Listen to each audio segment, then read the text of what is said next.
আসসালামু আলাইকুম প্রিয় দর্শক। আজ আমরা একটা জরিপ নিয়ে কথা বলবো। জরিপ হলো এটা প্রথম আলোর একটা জরিপ।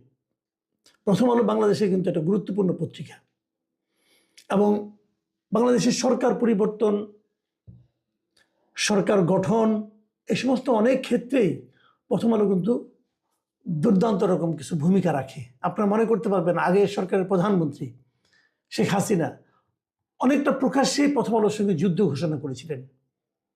সেই যুদ্ধে প্রথম আলো পরাজয় হয়নি। কার পরাজয় হয়েছে সেটা আপনারা জানেন। আবার নতুন যে সরকার হয়েছে, এই সরকারও কিন্তু আমরা শুরুর দিক থেকে দেখেছি যে প্রথম আলোর এক ধরনের আশীর্বাদ এই সরকারের প্রতি আছে। তারা সরকারকে নানাভাবে সমর্থন করে এবং যারা প্রথম আলোতে নিয়মিত কলাম লিখতেন, প্রথম আলোর ঘরানার সঙ্গে যারা জড়িত, এরকম কমপক্ষে ৩-৪ জন উপদেষ্টা এখানে আছেন। তারা প্রথম আলোতে কলাম লিখতেন, এখন তারা এখানে উপদেষ্টা হিসেবে আছেন, অথবা প্রথম আলোর ঘরানা হিসেবে তারা পরিচিত ছিলেন, তার উপদেষ্টা আছেন।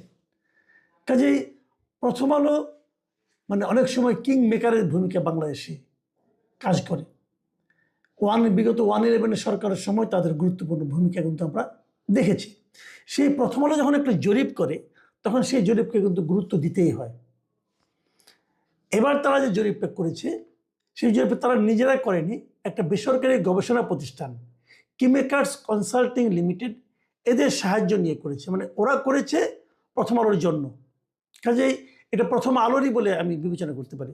এবং সেই জরিপটার পরে প্রথম আলো এই জরিপটার যে ফলাফল, যে ফাইন্ডিংসগুলো, সেগুলো খুব গুরুত্ব সহকারে তাদের পত্রিকায় প্রকাশ করেছে, তাদের অনলাইনে আমি দেখলাম।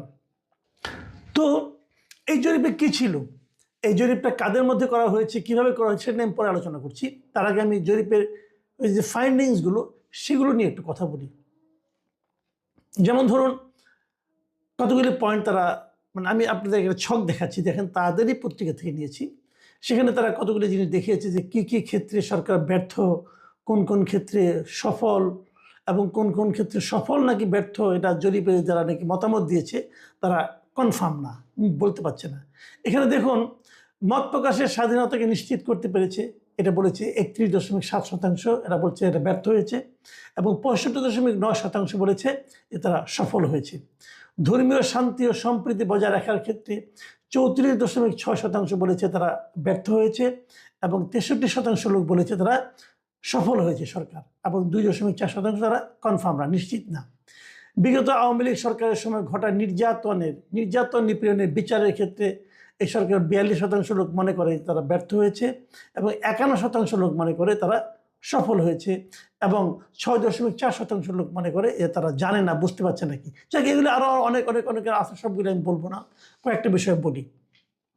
যেমন অবাধ ও নিরপেক্ষ নির্বাচন ও সুষ্ঠু ভোটের পরিবেশ তৈরি করা, এক্ষেত্রে 40% লোক বলেছে তারা ব্যর্থ হয়েছে, এবং 50% লোক বলেছে সরকার সফল হয়েছে। কি করতে? যে অবাধ নিরপেক্ষ নির্বাচন ও সুষ্ঠু ভোটের একটা পরিবেশ এই সরকার তৈরি করতে পেরেছে, এটা নাকি 50% লোক বলেছে হ্যাঁ পেরেছে, আর 40% লোক বলেছে তারা পারেনি, এবং 9.5% লোক বলেছে তারা কনফার্ম না, তারা বুঝতে পারছে না এটা করতে পেরেছে কিনা। দ্রব্যমূল্য নিয়ন্ত্রণ নিয়ে প্রায় 59.5% লোক বলছে সরকার ব্যর্থ হয়েছে, এবং 40.1% লোক বলেছে যে সরকার সফল হয়েছে। আইন শৃঙ্খলা পরিস্থিতির নিয়ন্ত্রণে 60.2% বলেছে যে তারা ব্যর্থ হয়েছে, এবং 38.7% লোক বলছে যে তারা সফল হয়েছে। আবার ধরেন দুর্নীতি দমন, এ প্রসঙ্গে 75% লোক বলেছে তাই সরকার ব্যর্থ হয়েছে, 23% লোক বলেছে যে তারা সফল হয়েছে। এবং কর্মসংস্থানের সুযোগ তৈরি, এক্ষেত্রেও 75.4% লোক বলেছে যে সরকার ব্যর্থ হয়েছে, আর 22% লোক বলেছে সরকার সফল হয়েছে। তো এখানে আমরা দেখলাম যে কয়েকটা ক্ষেত্রে তারা সরকারের ব্যর্থতা বলেছে, কর্মসংস্থান, দুর্নীতি দমন, আইন শৃঙ্খলা নিয়ন্ত্রণ, দ্রব্যমূল্য, তারপরে এগুলিতে সরকার অর্ধেকের বেশি লোক বলছে সরকার ব্যর্থ হয়েছে। যাক, এগুলো হতেই পারে, কারণ আপনারা মাথায় রাখবেন এই জরিপটা তারা করেছে কাদের মধ্যে? জরিপটা করেছে দেশের 5টা নগর নগর বলতে কি আমি বুঝতে পারছি, এটা কি জেলা শহর নাকি মেট্রোপলিটন শহর নাকি রাজধানী শহর সহ বিভাগীয় শহর আমি জানি না। 5টা নগর এবং 5টা গ্রাম বা আধা শহর, এই অঞ্চলগুলিতে তারা যারা প্রাপ্তবয়স্ক লোক আছে তার মধ্যে আবার 55 বছর উপরে যায় নাই, 18 থেকে 55, এরকম 1342 জন লোকের মতামত নেওয়া হয়েছে। 1342, মানে 1500ও না। এদের মধ্যে তারা মতামত দিচ্ছে এবং মতামত সংগ্রহ করেছে অক্টোবর মাসের 21 থেকে 28 তারিখের মধ্যে। এবং যারা জরিপ করেছে তারা বলেছে যে এটা একটা মতামত জরিপ, জরিপের এটা দেশের প্রতিনিধিত্বমূলক জরিপ তারা দাবি করছে আর কি। এবং তারা এটাও বলেছে যে জরিপের নমুনা এমন মানুষদেরই তুলে ধরেছে যারা অনলাইন বা ছাপা পত্রিকা পড়তে পারেন এবং আগামী নির্বাচনে ভোট দেওয়ার সম্ভাবনা রয়েছে। মানে 3টা ক্রাইটেরিয়া তারা পত্রিকা পড়েন, মানে অনলাইনে পড়ুক আর এমনি পড়ুক। অনলাইনেও কিছু লোক পড়ে, আবার কিছু লোক পড়ে না, আপনার পত্রিকা কিনে পড়ে। আবার যারা আগামীতে ভোট দিতে পারেন, যেহেতু প্রথম আলো একটা পত্রিকা, তারা এই ধরনের লোকই চাইবে, এটা খুব স্বাভাবিক। তারা এই ধরনের লোকজনদেরকে ইন্টারভিউটা নিয়েছে, মানে একদম প্রান্তিক পর্যায়ে যারা নাকি প্রান্তিক লোকজন তো আর পত্রিকা পড়ে না, তাই না? তো তাদের মতামত কতটুকু নিয়েছে আমি জানি না, বলতে পারবো না। এবং জরিপের ফলাফলের নির্ভরযোগ্যতা মানে কনফিডেন্স লেভেল সেটা হলো 99%, মানে যা ওনারা পেয়েছেন সেটা একদম নির্ভর করা যায়, তারা দাবি করছেন। এখন এগুলো আমি মানে যেগুলো বললাম আমি, এগুলি ভালো, এগুলি নিয়ে আপনারা আলোচনা করতেই পারেন। সরকার ভালো মন্দ কী করলো কী করলো না এটা নিয়ে তো আমরা কথা অবশ্যই বলতে পারি। কিন্তু আমার পাশাপাশি আবার আরেকটা কথা কিন্তু আছে। সে কথাটা হলো, আমার কতগুলো প্রশ্ন জেগেছে, আমি ঠিক বুঝতে পারছি না এই প্রশ্নগুলো প্রথম হলো কীভাবে এটাকে জবাব দেবে। যেমন ধরুন, এখানে এক জায়গায় বলেছে যে অন্তর্বর্তী সরকার যেভাবে দেশ চালাচ্ছে তাতে আপনি কতটা সন্তুষ্ট। ভাবুন, এখানে কিছুটা সন্তুষ্ট হয়েছে 49.3%, অত্যন্ত সন্তুষ্ট হয়েছে 5.2%, মানে 5 আর 49 যোগ করলে হচ্ছে আপনার এখানে 54.5%। মানে অর্ধেকেরও অনেক বেশি লোক বলতেছে তারা হয় অত্যন্ত সন্তুষ্ট অথবা কিছুটা সন্তুষ্ট। আর অসন্তুষ্ট কতটুকু? অসন্তুষ্ট হলো, কিছুটা অসন্তুষ্ট হলো 18.9%, আর অত্যন্ত অসন্তুষ্ট হলো 3.6%। এই দুটো যোগ করলে হয় প্রায় 21-22% মতো। আর অসন্তুষ্ট না সন্তুষ্ট না তার কোনো কিছু বলার নাই, এরকম লোকের সংখ্যা হলো 23.1%। তো এখানে আমার একটা খুব গুরুত্বপূর্ণ প্রশ্ন, এই প্রশ্নটা করে আমি আলোচনা শেষ করবো, আরও আরেকটা পয়েন্ট আলোচনা করতে পারি, তবে দেখি যে সময় হয় বলবো। আমার প্রশ্ন হলো, ভাই, এই দেশের সাধারণ মানুষের মধ্যে আমরা সবাই জানি আওয়ামী লীগের কিন্তু কিছু নির্দিষ্ট কিছু ভোট আছে। সেই ভোটটা কত সবাই জানে, আওয়ামী লীগের ভোট একটা সংখ্যা আছে, সেটা 30-এর উপরে। আওয়ামী লীগ যখনই ভোট হয়েছে 30% কম কখনো ভোট তারা পায় নাই। তাহলে 30% লোক আওয়ামী লীগকে পছন্দ করে অথবা নৌকা মার্কাকে ভোট দেয়। ধরলাম গত কয়েক বছরের সমস্যা টমস্যার কারণে আওয়ামী লীগের ভোট অনেক কমে গেছে। কত কমেছে বলেন? কমতে কমতে 20-এ আসছে। কিন্তু একটা কথা বলেন তো, যারা আওয়ামী লীগের লোক তারা কি এই সরকারের উপর সন্তুষ্ট হবে? তারা তো দৌড়ের উপরে আছে ভাই, তাদের বিরুদ্ধে মামলা, মোকদ্দমা, এমুক তমুক। এই সরকারের উপর সন্তুষ্ট এমন আওয়ামী লীগের একটা লোককে দেখাতে পারবেন আপনারা কেউ? জরিপ করার দরকার নাই।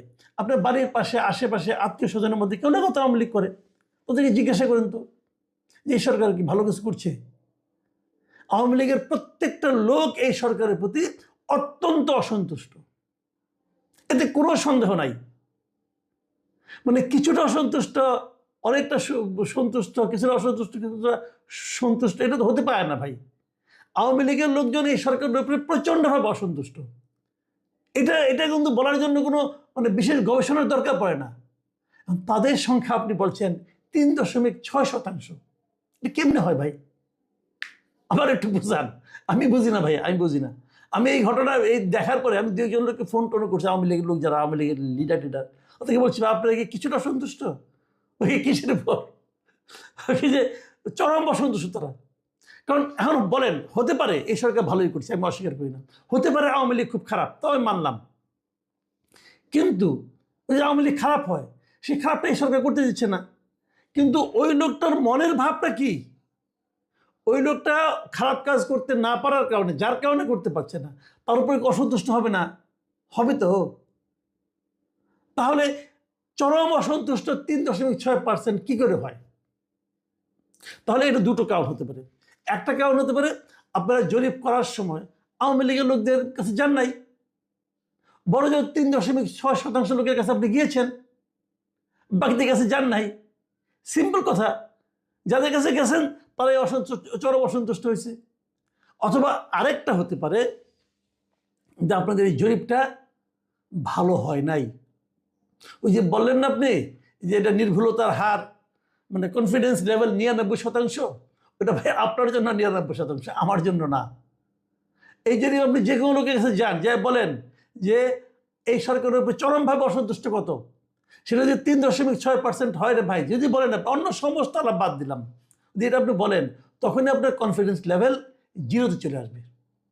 আপনি 99% বললে তো হবে না। তো এইটা একটা মতলবী জরিপ। অনেক ভালো ভালো কথা এখানে কিন্তু আছে। যেমন আমি একটা উদাহরণ দিয়ে বলি আপনাদেরকে। ওনারা মানুষের আয় নিয়ে বলছে যে মানুষের আয় কতটুকু বেড়েছে এই সরকারের আমলে। এখানে দেখা গেছে জাতীয়ভাবে যে মানে উল্লেখযোগ্য হারে বেড়েছে মাত্র 1% লোকের, কিছুটা বেড়েছে 10.6% লোকের, আর বাড়েও নিয়ে কমেও নাই এরকম লোকের সংখ্যা হলো 46.2%, আর কিছুটা কমেছে 34.1%, আর উল্লেখযোগ্য হারে কমেছে 8.2% লোকের। মানে আয় বাড়েনি, আয় বাড়েনি। ভালো। আমি যদি এর কথা বলি যে ভাই আয়